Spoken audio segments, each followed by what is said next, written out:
Assalamualaikum warahmatullahi wabarakatuh. Nama saya Siti Zakirah Fatimi binti Kamarul, nombor matrik 1853067.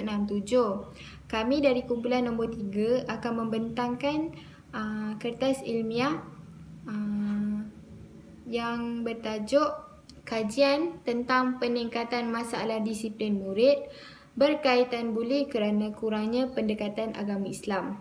Baik, saya sebagai pembentang pertama akan membentangkan tentang abstrak. Poin yang pertama adalah buli adalah perbuatan yang berniat menunjukkan kekuatan, menggetak atau mencederakan orang tertentu yang dilihat berkeadaan lemah berbanding si pelaku dengan mengasari atau mendera mangsinya. Baik, buli ni adalah perbuatan keganasan dan mencederakan orang lain dengan sengaja. Baik, poin yang kedua adalah kajian ini membincangkan tentang peningkatan masalah disiplin murid berkaitan buli kerana kurangnya pendekatan agama Islam. Poin yang ketiga adalah disiplin di sekolah adalah peraturan-peraturan yang dikenakan ke atas murid-murid dengan tujuan mengawal tingkah laku mereka melalui hukuman ataupun ganjaran. Baik, disiplin ini adalah peraturan yang ditetapkan untuk melatih seseorang supaya berkelakuan baik. Okey, dekat sekolah, jika mereka mematuhi kepada peraturan yang telah ditetapkan, murid akan sentiasa menunjukkan disiplin yang baik untuk menjaga nama baik sekolah ataupun mereka tidak akan melakukan aktiviti yang di luar kawalan guru dan juga pihak sekolah.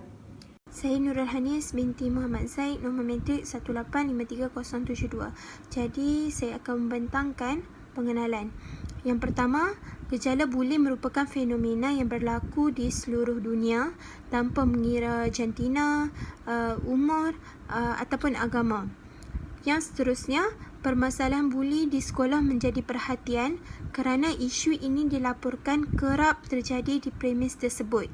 Masalah buli ni terjadi di mana sahaja, tetapi masalah buli di sekolah menjadi perhatian kerana isu ni kerap dilaporkan sering terjadi di mana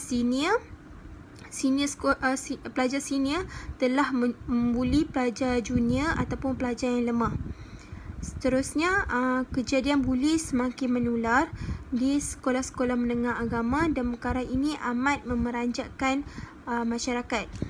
Apabila masalah buli ini telah berlaku di sekolah agama, perkara ini telah memeranjatkan masyarakat kerana falsafah sekolah menengah agama ialah digariskan oleh Kementerian Pelajaran Malaysia untuk melahirkan insan yang berperibadi yang baik, yang mulia. Okey, maka dengan sebab itu keseriusan masalah buli ini sangat berkait rapat dengan pendekatan agama.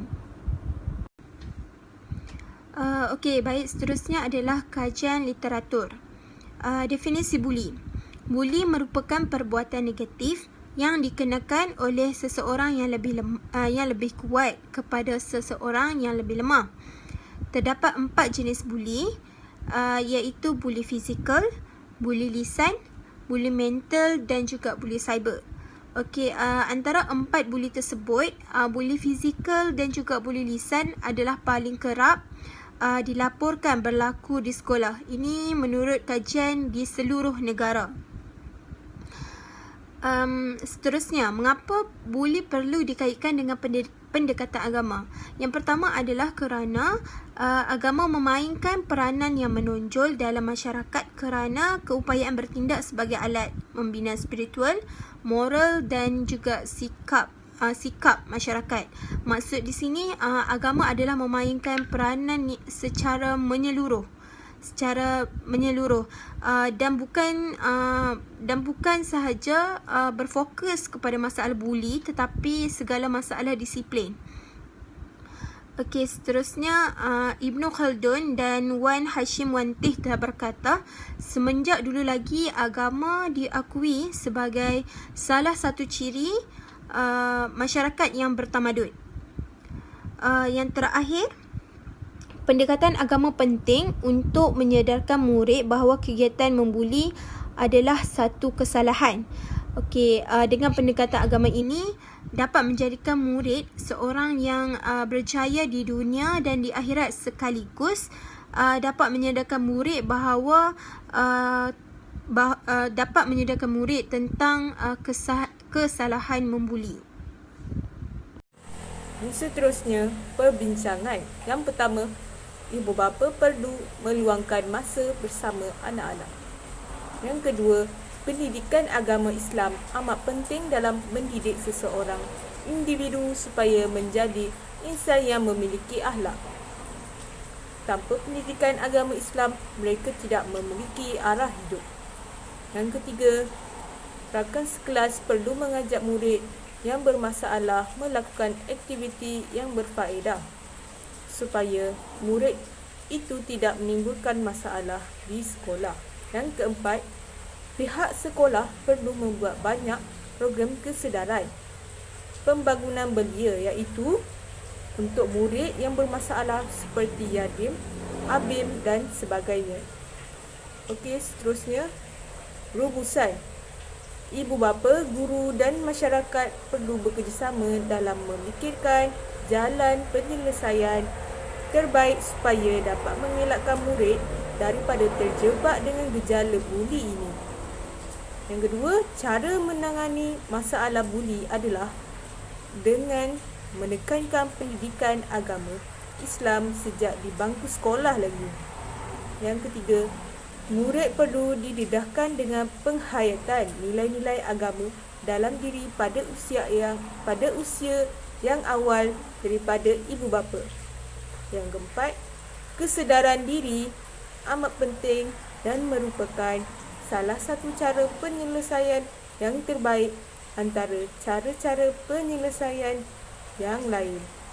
Okey, seterusnya saya serahkan pembentang yang keempat.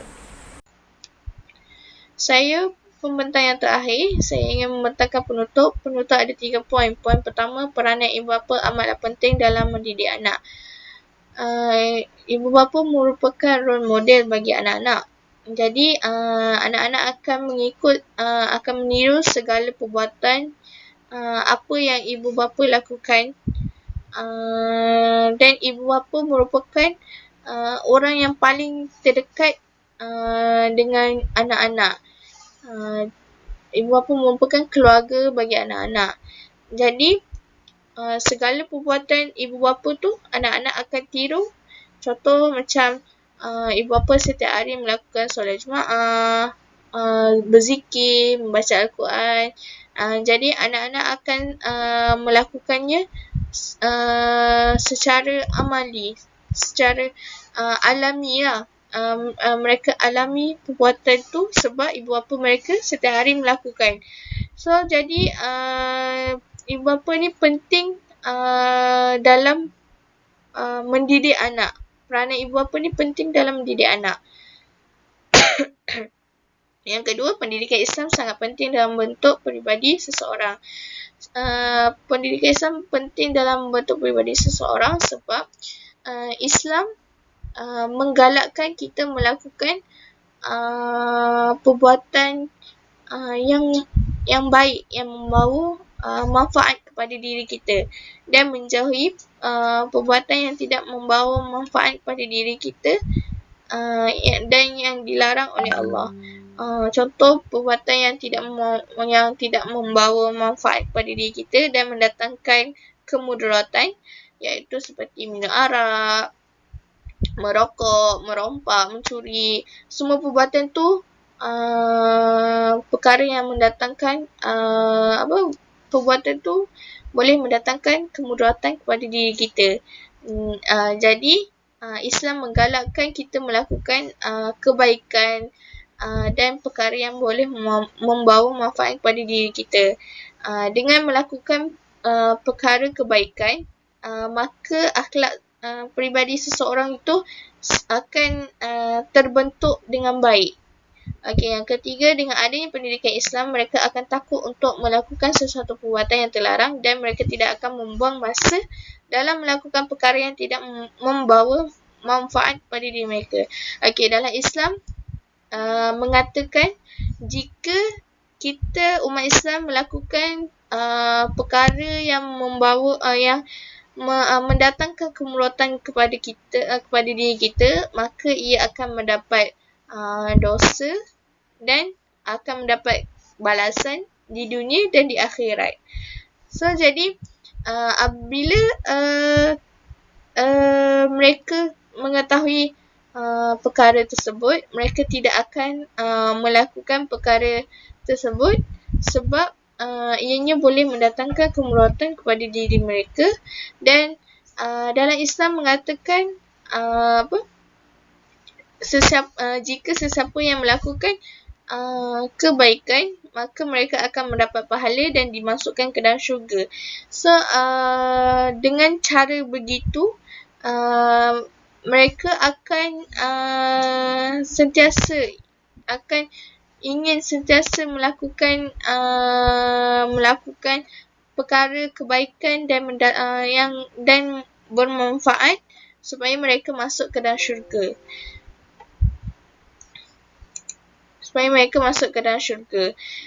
Jadi dengan ada pendidikan Islam ni, mereka tidak akan membuang masa mereka dengan melakukan perkara yang tidak bermanfaat, dan mereka akan sentiasa melakukan kebaikan.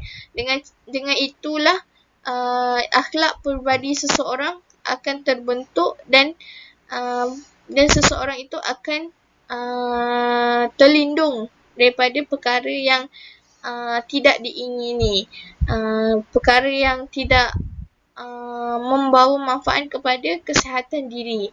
Mereka tidak akan melakukannya sebab mereka takut untuk melakukannya, kerana Allah telah memberikan peringatan di dalam Al-Quran. Okey, sekian. Wabillahi taufiq wal hidayah. Wassalamualaikum warahmatullahi wabarakatuh. Terima kasih.